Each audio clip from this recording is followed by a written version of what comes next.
দেখ না শুকছে কেরম, এইসব তোর নাকি? তুই শুকছিস?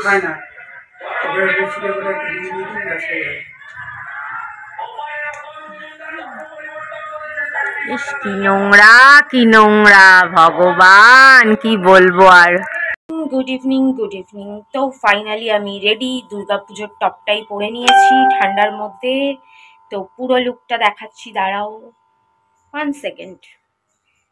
আজকে আইল্যাশ পরিনি, আইল্যাশ পরলেই ও চিল্লায়, আইল্যাশ পরলেই নাকি আমি আরো মানে আমাকে দেখতে হচ্ছে বেশি ভাল লাগে। ওর এটা মতামত, এটা আমার মতামত নয়। ওর জন্য আমি আইল্যাশ পরিনি, নাহলে আবার ও প্যান প্যান প্যান প্যান করতে শুরু করে দেবে।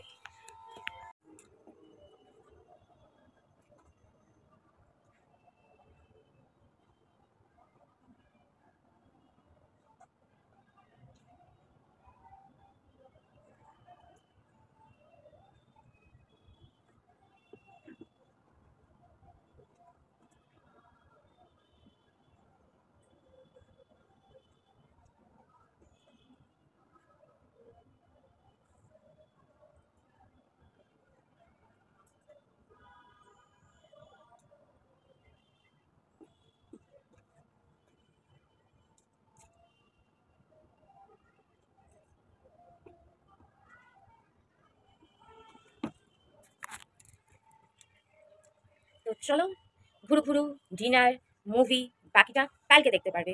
আর কালকে দেখতে পারবে, আর কালকের পর অনেক কিছু দেখতে পারবে না। এটা পরা বাকি ছিল, ফাইনালি জ্যাকেটটা পরে নিলাম। এই যে এদিকে আয় আমার পেপো।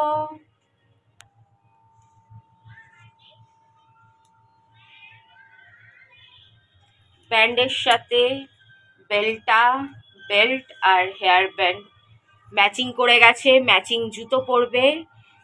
ওরে অনেকদিন ধরে এটা পরার ইচ্ছে ছিল, আমি বললাম এটা শুধু পরতেই হবে না, এটা আমি তোকে দিয়েই দিলাম। এটা মিশো থেকে 150 টাকা দিয়ে কিনেছিলাম। এটা তোমার টুপির ওটা দুটো ম্যাচিং ম্যাচিং, দুটো ম্যাচিং ম্যাচিং হয়ে গেছে। তো আইনক্সে টিকিটের দাম 250 টাকা করে, আরডিবি সিনেমাতে 150 টাকা, এক্সেস মলে 170 টাকা। তাহলে ওগুলোও তো কত বড় মল, 170 টাকা 150 টাকা টিকিট। কিন্তু আইনক্সের কি ব্যাপার আমি বুঝি না, আইনক্সের কি এমন ব্যাপার আছে? আচ্ছা, এক্সেস মল কি কোনো ছোটোখাটো মল? যথেষ্ট বড় মল। আরডিবি কি কোনো ছোটোখাটো মল? যথেষ্ট বড় মল। সেখানে যদি 150 টাকা 170 টাকা টিকিট হয়, কিন্তু আইনক্সে 250 টাকা। CC1 বলো CC2 বলো 250 টাকা। তারপরে 400 টাকা থামস আপ, 400 টাকা পপকর্ন। ও তো আমি খাবোই না, আবার এক কথা বলছি। আর আরডিবিতে দেখো 100 টাকারও খাবার রয়েছে, সস্তা সস্তা খাবার রয়েছে। ঠিক আছে, দামিগুলো থাকুক বড় লোকদের জন্য, কিন্তু আমাদের মতন মানুষের জন্য কিছু সস্তা প্রোডাক্ট তো রাখা উচিত, কিছু সস্তা।